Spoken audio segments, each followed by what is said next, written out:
नमस्कार। उत्तर प्रदेश की खबरों के साथ मैं हूं मनोज मानस। खबरों का रुख करेंगे उससे पहले दिखाएंगे आपको इस वक्त की अहम सुर्खियां। सीएम योगी की ताबड़तोड़ बैठकें, ऊर्जा विभाग संग समीक्षा बैठक की। निर्बाध बिजली सप्लाई पर अफसरों संग मंथन। ऊर्जा मंत्री ए के शर्मा बैठक में रहे मौजूद। बिजली संकट पर बैठक में सीएम योगी के सख्त निर्देश, कहा गांव हो या शहर, भीषण गर्मी में निर्बाध बिजली देना सुनिश्चित करें। हापुड़ में अघोषित बिजली कटौती से परेशान ग्रामीण, मोबाइल की टॉर्च जलाकर बिजली घर पहुंचे ग्रामीण। करीब 6 घंटे गायब रही गांव की बिजली। मायावती की कार्यकर्ताओं से आर्थिक सहयोग की अपील, कहा हाथी पर बटन दबाना है, सत्ता में वापस आना है।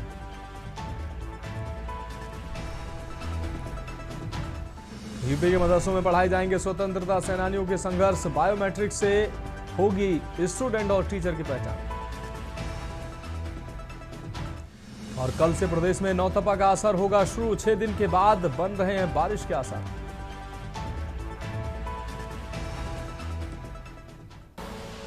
आप देख रहे हैं के न्यूज, खबरों का सारथी। और अब खबरें विस्तार से। अहम खबर से बुलेटिन की शुरुआत करेंगे जनपद गोंडा से। अहम खबर है जहां गौरा सिंहपुर में बिजली को लेकर घमासान देखने को मिला है। ओवरलोडिंग से बार बार फूंक रहा 10 केवीए का ट्रांसफार्मर। दूसरे ट्रांसफार्मर से फूके ट्रांसफार्मर को बदलने गई गाड़ी तो लोगों ने 10 के बजाय उतार लिया 25 केवीए का ट्रांसफार्मर। बिजली कर्मियों ने जब मना किया तो धक्का मुक्की भी हुई। बाद में बिजली घर पहुंचकर गाली गलौज तक आरोप सामने आए हैं। बिजली घर के स्टाफ ने कर्नलगंज थाने में दी तहरीर। पुलिस ने बातचीत के लिए दोनों पक्षों को थाने बुलाया। कोतवाली कर्नलगंज के गौर सिंहपुर बाजार का यह पूरा मामला है।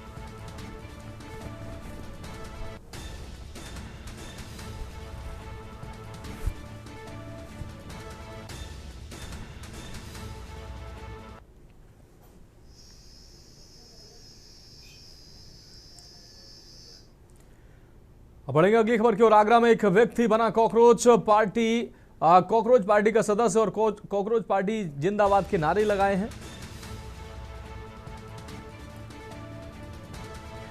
कॉकरोच बना व्यक्ति पहुंचा मंदिर। आपको बता दें, कॉकरोच बना व्यक्ति कॉकरोच पार्टी जिंदाबाद के नारे लगाता नजर आया। इस दौरान कॉकरोच बना व्यक्ति मंदिर पहुंचा। मंदिर पर एकत्रित हुए ग्रामीण जमकर नारेबाजी हुई। वीडियो सोशल मीडिया पर वायरल हुआ है। आगरा एतमादौला का यह मामला बताया जा रहा है। तो आगरा एतमादौला क्षेत्र के नगला बिहारी का यह पूरा मामला है, जहां कॉकरोच बने युवक के साथ तमाम लोगों ने कॉकरोच पार्टी जिंदाबाद के नारे लगाए हैं। और अब बात अगली खबर की करेंगे। आगरा से अहम खबर है जहां सीसीटीवी में कैद हुई डिजिटल लाइब्रेरी की चोरी। आपको बता दें, इन्वर्टर, बैटरी व प्रिंटर आदि सामान ले उड़े चोर।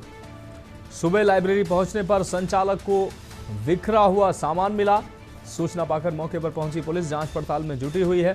सीसीटीवी फुटेज में दिखाई दिए हैं 2 संदिग्ध चोर। आपको बता दें, लाइब्रेरी संचालक सत्येंद्र ने थाने में तहरीर दी है। डौकी थाना क्षेत्र का यह चोरी का पूरा मामला है।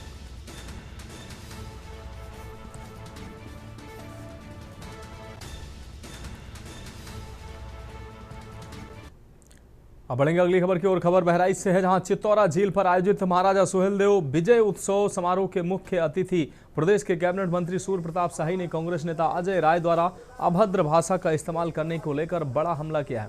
उन्होंने नैतिकता के अभाव से कांग्रेसी सामने वाले को सम्मान देना भूल चुके हैं। उन्होंने कहा, मंत्री ने दावा किया कि कांग्रेसियों के अनर्गल प्रलाप की वजह से ही जनता ने कांग्रेस से लंबी दूरी बना ली है, जिसे बांटना हाल फिलहाल कांग्रेसियों के बस की बाहर की बात बन चुकी है। उन्होंने महाराजा सुहेलदेव विजय उत्सव समारोह आयोजित किए जाने को लेकर प्रसन्नता जताई। कैबिनेट मंत्री ने कहा कि सुहेलदेव महाराज ने सैयद सलार मसूद गाजी का वध कर भारतीयता का परचम लहराते हुए लोगों की रक्षा की थी।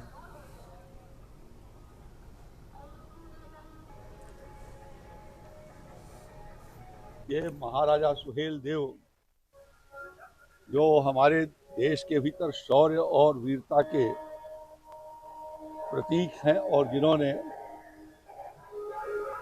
सालार मसूद गाजी को यहाँ पर पराजित किया था। सोमनाथ के मंदिर को ध्वस्त करने के बाद महमूद गजनवी ने उसको सालार मसूद को इस इलाके के भीतर भेजा था और वो जब घाघरा पार करके आ रहा था तो एक भीषण युद्ध हुआ और उस युद्ध में वो पराजित ही नहीं मारा भी गया।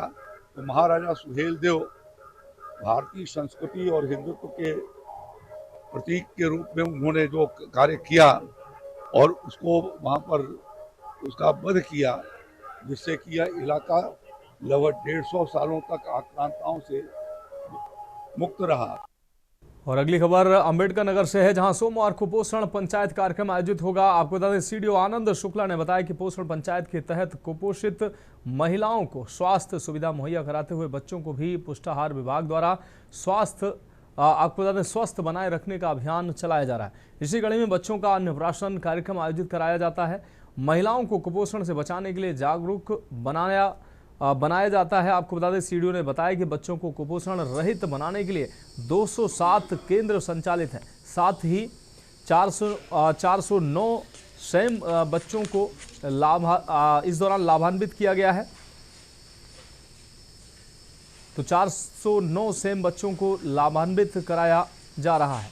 तो 207 केंद्रों पर 409 सेम में बच्चों को अन्नप्राशन का लाभ दिया जा रहा है। ये अहम खबर जनपद अंबेडकर नगर से हम आपको दिखा रहे हैं। अन्नप्राशन कार्यक्रम आयोजित कराया जाता है। महिलाओं को कुपोषण से बचाने के लिए जागरूक बनाया जाता है। सीडीओ ने बताया कि बच्चों को कुपोषण रहित बनाने के लिए जिले में 207 केंद्र संचालित हैं। साथ ही 409 सेम बच्चों को लाभान्वित कराया जा रहा है। हमारे यहाँ 3 आकांक्षी ब्लॉक हैं, टांडा, भियाँव और भीटी। इसमें हम लोगों ने अभियान चला करके 409 स्वयं बच्चों को चिन्हित किया है। इन बच्चों को हम लोग सुपोषित करें और स्वयं से बाहर निकाल करके एक सामान्य बच्चा उनको हमें बनाना है। इसके लिए एक जिला प्रशासन का ये इनिशिएटिव है, एक नया प्रयोग है कि हमने सारे अधिकारियों को, कर्मचारियों को और प्रधान सचिव, कोटेदार और आम जनमानस को इस कार्यक्रम के साथ जोड़ा है। इसके लिए हम लोग कल गंगा दशहरा है, शाम को 4 से 6 बजे के बीच में इन सभी गांवों में हम लोग एक पोषण पंचायत करने जा रहे हैं। अब बढ़ेंगे अगली खबर की ओर। उत्तर प्रदेश के संभल जिले के सिरसी क्षेत्र से इस वक्त की अहम खबर सामने आ रही है, जहां स्थानीय प्रशासन ने भूमाफियाओं और अवैध कब्जा धारकों के खिलाफ एक मेगा अभियान चलाते हुए करीब 200 बीघा सरकारी झील की भूमि को कब्जा मुक्त करा लिया है। आपको बता दें, तहसीलदार धीरेन्द्र कुमार के नेतृत्व में हुई इस औचक और बड़ी कार्रवाई से पूरे इलाके में हड़कंप मच गया। प्रशासन ने वर्षों से झील की जमीन पर किए गए अवैध कृषि कब्जों को पूरी तरह से हटा दिया है। इस पूरी कार्रवाई का सबसे बड़ा एक्शन झील के ठीक बीचों बीच अवैध रूप से बनी एक मजार पर हुआ है, जिसे प्रशासन ने पूरी तरह से ध्वस्त कर दिया। और आप देख रहे हैं, ये 200 बीघे की झील की जमीन है, जिस पर कि आसपास के काश्तकारों के द्वारा कृषि कब्जा कर लिया गया था और एक छोटी सी मजार बना करके यहाँ पर कब्जा करने का प्रयास किया गया था। तो कृषक कब्जा तो हटा दिया गया, जिस पर किसी का कोई विरोध नहीं हुआ। और इस मजार के बारे में मेरे न्यायालय में धारा 67 के अंतर्गत मुकदमा दर्ज किया गया था। जो मुकदमा दर्ज हुआ था उस समय इस मजार का जो मुतवल्ली था उसके विरुद्ध वह मुकदमा दर्ज किया गया था, परंतु मुतवल्ली के मृतक हो जाने के पश्चात इस मजार के विरुद्ध किसी ने आपत्ति प्रस्तुत नहीं की। अब बढ़ेंगे अगली खबर की ओर। उत्तर प्रदेश के अलीगढ़ जिले से ये अहम खबर आपको दिखा रहे हैं। बेहद चौंकाने वाली खबर सामने आई। जिले के हरदुआगंज क्षेत्र में एक ट्रेनिंग एयरक्राफ्ट की खेत में इमरजेंसी लैंडिंग कराई गई है। राहत की बात यह रही कि विमान के पायलट पूरी तरह से सुरक्षित और बड़ा हादसा होने से टल गया है। प्राप्त जानकारी के मुताबिक पायनियर फ्लाइंग एकेडमी का ये ट्रेनिंग एयरक्राफ्ट VT-PFB अलीगढ़ के धानीपुर हवाई अड्डे से रूटीन उड़ान पर निकला था, लेकिन उड़ान भरने के कुछ ही देर बाद आसमान में विमान के भीतर अचानक कोई गड़बड़ी तकनीकी खराबी आ गई। विमान को बेकाबू होता देख पायलट ने अपनी सूझबूझ का परिचय दिया और रिहायशी इलाके से बचाते हुए हरदुआगंज थाना क्षेत्र के गांव चंगेरी के पास एक खाली खेत में विमान की सुरक्षित इमरजेंसी लैंडिंग कराई। अचानक आसमान से खेत में विमान को उतरता देख पूरे इलाके में हड़कंप और अफरा तफरी का माहौल बन गया। देखते ही देखते आसपास के गांवों से बड़ी संख्या में लोग घटनास्थल पर पहुंचे। विमान को करीब से देखने के लिए ग्रामीणों का हुजूम उमड़ा। दिल्ली से सटे गाजियाबाद के कानावनी क्षेत्र से इस वक्त ये अहम खबर सामने आई है। गाजियाबाद की महापौर सुनीता दयाल ने हिंडन नदी में प्रतिबंधित मांस फेंकते हुए 2 बच्चों को रंगे हाथों पकड़ा। आरोप है कि मुस्लिम समुदाय की ये दोनों बच्चे स्थानीय मदरसे से मीट लाकर हिंडन नदी के पवित्र जल में बहाने पहुंचे थे। इस घटना के बाद मौके पर भारी हंगामा शुरू हो गया। सूचना मिलने पर पहुंची स्थानीय पुलिस ने तत्परता दिखाते हुए प्रतिबंधित मांस फेंकने के आरोपी कुछ संदिग्ध लोगों को हिरासत में ले लिया। जानकारी के मुताबिक महापौर सुनीता दयाल कानावनी क्षेत्र के दौरे पर या निरीक्षण पर थी। तभी उनकी नज़र हिंडन नदी के किनारे संदिग्ध गतिविधियां कर रहे 2 बच्चों पर पड़ी। जब उनके पास जाकर देखा तो वे नदी में मांस फेंक रहे थे। मदरसे के छात्र हैं ये बच्चे। पूछताछ में सामने आया कि दोनों बच्चे एक स्थानीय मदरसे में रहते हैं।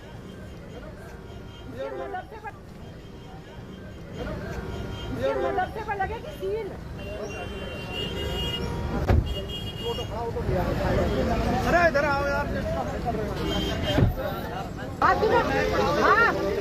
हेलो जाएगा ये खाना सस्पेंड करा दूंगी पूरा अगर गड़बड़ हो गई। ऐसे कैसे चल जाएगा भाई? और योगी राज में हिंडन में तुम गाय का राज थे। नाम क्या है तेरा? तुम्हारा? मोहम्मद राही। किसने भेजा तुम्हें? उसका नाम क्या है? नाम क्या है? नाम कासिम साहिब।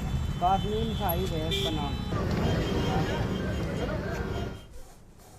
उत्तर प्रदेश की राजधानी लखनऊ के सुशांत गोल्फ सिटी इलाके से एक बेहद सनसनीखेज और रूह कपा देने वाला मामला सामने आया। यहाँ संघ लोक सेवा आयोग की तैयारी कर रहे एक युवती के साथ नशीला पदार्थ पिलाकर 3 दिनों तक बंधक बनाकर सामूहिक दुष्कर्म किया गया। इस घिनौनी वारदात को पीड़िता के एक परिचित ने अपने साथियों के साथ मिलकर अंजाम दिया। पीड़िता की शिकायत पर नई दिल्ली के आनंद विहार थाने में 0 एफआईआर दर्ज की गई थी, जिसे अब लखनऊ के सुशांत गोल्फ सिटी थाने में ट्रांसफर कर दिया गया। पुलिस ने आरोपियों के खिलाफ सुसंगत धाराओं में मुकदमा दर्ज कर जांच शुरू कर दी है। जानकारी के मुताबिक मूल रूप से जौनपुर की रहने वाली पीड़िता यूपीएससी की तैयारी कर रही थी। वह जौनपुर से ट्रेन के द्वारा दिल्ली जा रही थी। इसी दौरान रास्ते में लखनऊ के चारबाग रेलवे स्टेशन पर उसके एक परिचित लड़के ने उसे ट्रेन से नीचे उतार लिया। परिचित युवक उसे सुशांत गोल्फ सिटी इलाके में स्थित एक कमरे पर ले गया। वहां उसने युवती को कोल्ड ड्रिंक में कोई नशीला पदार्थ मिलाकर पिला दिया, जिससे वह बेहोश हो गई। पीड़िता के बेहोश होते ही मुख्य आरोपी ने उसके साथ दुष्कर्म किया। इसके बाद आरोपी के एक दूसरे साथी ने बेहोशी की हालत में युवती के साथ रेप की वारदात को अंजाम दिया। दरिंदगी की ये सिलसिला जो है वो यही नहीं थमा। आरोपियों ने युवती को कमरे में बंधक बनाए रखा। अगले दिन दोनों लड़कों ने एक साथ मिलकर फिर से युवती के साथ सामूहिक दुष्कर्म किया। इसके बाद आरोपियों ने अपने एक और साथी को कमरे पर बुला लिया और 3 दिन तक तीनों मिलकर दरिंदगी करते रहे युवती को। इस दौरान लगातार 3 दिनों तक इस नरक की जिंदगी झेलने के बाद किसी तरह आरोपियों के चंगुल से छूटकर पीड़िता दिल्ली पहुंची। पीड़िता ने दिल्ली पहुंचकर आपबीती सुनाई और न्यू दिल्ली के आनंद विहार थाने में आरोपियों के खिलाफ मामला दर्ज कराया। दिल्ली पुलिस ने तुरंत मामले की गंभीरता को देखते हुए लखनऊ पुलिस को इसकी सूचना दी। अब सुशांत गोल्फ सिटी थाने में केस ट्रांसफर होने के बाद 3 युवकों के खिलाफ नामजद और सुसंगत धाराओं में एफआईआर दर्ज की ली गई है। वारदात के मुख्य आरोपी की पहचान शिवम और उसके साथी शनि यादव के रूप में हुई है, जो कि जौनपुर के ही रहने वाले हैं। तीसरे अज्ञात आरोपी की तलाश जारी है। दिनांक 22 मई 2026 को न्यू दिल्ली के आनंद विहार पुलिस स्टेशन के द्वारा लखनऊ की महिला अपराध एवं सुरक्षा मुख्यालय को एक सूचना मिलती है कि दिल्ली में एक 0 एफआईआर पंजीकृत है, जिसमें पीड़िता द्वारा ये बताया गया है कि उनके साथ कुछ लोग जो पूर्व परिचित है लखनऊ में सुशांत गोल्फ सिटी थाना के अंतर्गत मेदांता हॉस्पिटल के पास इनको लेके जाके इनके कोल्ड ड्रिंक में नशीला पदार्थ मिलाकर इनके साथ गलत कार्य किया जाने के आरोप लगाया गया है। मामले की गंभीरता समझते हुए तुरंत ही 0 एफआईआर को सुशांत गोल्फ सिटी के अंतर्गत सुसंगत धाराओं में अभियोग पंजीकृत किया गया है। अगली खबर बुलंदशहर से, जहां अहमदगढ़ थाना क्षेत्र के आपको बता दें खुशरूपुर गांव से लापता 22 वर्षीय युवक का शव 18 घंटे के बाद सतवरा के रजवाहे में मिलने से इलाके में सनसनी फैल गई। मृतक का चेहरा ईंट से कुचला हुआ था। सूचना मिलते ही आपको बता दें अहमदगढ़ थाना पुलिस, फॉरेंसिक टीम और एसएसपी ने घटनास्थल पर पहुंचे। परिजनों का आरोप है कि बीते कल शाम मृतक का दोस्त कपिल उसे घर से बुलाकर ले गया था, जिसके बाद वह वापस नहीं लौटा। परिजनों की तहरीर पर शक के आधार पर पुलिस ने आरोपी दोस्त को हिरासत में लिया है।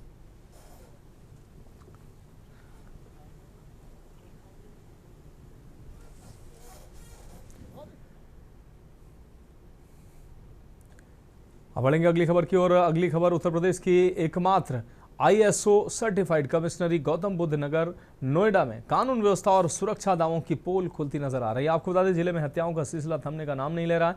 ताजा मामला नोएडा के फेस 1 थाना क्षेत्र से सामने आया है, जहां अपराध इस कदर चरम पर पहुंच गया है कि देर रात मकान की छत पर सो रहे एक ही परिवार के 4 लोगों पर उनके पड़ोसी ने धारदार हथियार से जानलेवा हमला बोल दिया। इस भीषण हमले में पति पत्नी और उनकी 2 मासूम पुत्रियां गंभीर रूप से घायल हो गई हैं। सभी घायलों को तुरंत नजदीकी अस्पताल ले जाया गया, जहां इलाज के दौरान महिला ने दम तोड़ दिया। खूनी खेल को अंजाम देने के बाद आरोपी पड़ोसी मौके का फायदा उठाकर बड़ी आसानी से वहां से फरार हो गए, जिसकी तलाश में पुलिस जुटी है। रात्रि में 112 नंबर के माध्यम से सूचना प्राप्त हुई कि थाना क्षेत्र फेज 1 में हरौला चौकी क्षेत्र के अंतर्गत एक सुरेश शर्मा नामक व्यक्ति, जो कि राजकुमार के आवास पर रहते थे एवं केयर टेकर का कार्य करते थे, अपने परिजनों के साथ रात्रि में सो रहे थे। उसी समय एक व्यक्ति के द्वारा उनके परिवार के ऊपर धारदार हथियार से हमला किया गया है। सूचना प्राप्त होने पर समस्त उच्च अधिकारियों के द्वारा मौका निरीक्षण घटनास्थल किया गया एवं समस्त घायलों को उपचार हेतु अस्पताल ले जाया गया, जहां पर सुरेश शर्मा की पत्नी को डॉक्टरों के द्वारा मृत घोषित किया गया। फिलहाल खबरों में वक्त एक अहम ब्रेक का है, जल्द हाजिर होंगे।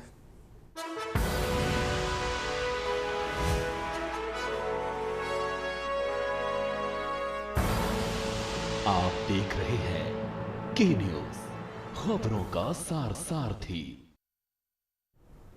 ब्रेक के बाद खबरों में एक बार फिर से आपका स्वागत है। बढ़ेंगे अगली खबर की ओर। समाजवादी पार्टी के वरिष्ठ नेता नसीमुद्दीन सिद्दीकी ने सीतापुर में एक जनसभा को संबोधित करते हुए भारतीय जनता पार्टी और केंद्र व राज्य सरकार पर जमकर निशाना साधा। नसीमुद्दीन सिद्दीकी ने आगामी उत्तर प्रदेश विधानसभा चुनाव 2027 का रोड मैप सामने रखते हुए आने वाले समय में PDA की ताकत ही मौजूदा सरकार को उखाड़ फेंकेगी। उन्होंने कहा, अपने बयान के दौरान उन्होंने मंगलसूत्र और प्रधानमंत्री नरेंद्र मोदी के पुराने बयानों को लेकर तीखा तंज कसा। अभी जा रहे हैं 2027 की तैयारी में PDA को मजबूत करके जालिमों की हुकूमत हटाना है, युवाओं को, किसानों को, महिलाओं को, और अब तो उसमें ये भी हो गया कि भाई सोना मत खरीदो, गाड़ी भी मत चलो। 2024 में ये था कि विपक्ष के लोग जो है मंगलसूत्र छीन लेंगे, यही बयान था ना मोदी जी का। अब मंगलसूत्र कौन नहीं खरीदने दे रहा है? अब जो लड़कियों की शादी होगी तो बिना मंगलसूत्र के जाएगी।